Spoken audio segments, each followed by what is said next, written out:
I asked him about how deep is the pool in the SEC that can actually take Georgia or Texas out. And, obviously there's a handful, but how big is that handful, do you think, when it comes to who is good enough to take care of them if they needed to? Not once in a week or an upset, but in a championship game and get there.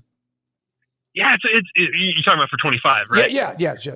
Yeah, it's a great question, and this is a project we've been working on of trying to now that the dust is settled with the portal, just sort of try to look at who's had the best off season out there. And I certainly think LSU has done a lot. LSU, like Texas Tech, has made a big push and a big investment this offseason to be a playoff team. I think just like Ole Miss a year ago, it's definitely a playoff or bust kind of year for LSU.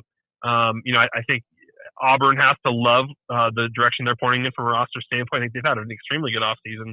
Now, will Jackson Arnold or Deuce Knight at quarterback be the guy that puts it over the top?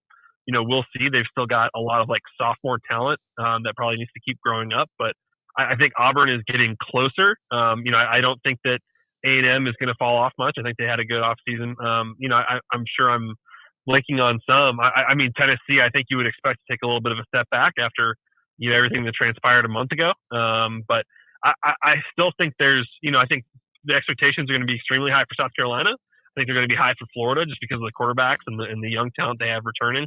I think they're, people sort of, you heard some of the shade a little bit last year about Texas just really didn't play that hard of a schedule in year one. I do think this is going to be a tough schedule for the Longhorns, just because I think there are a lot of teams that can hang with the top quarter of the SEC this year.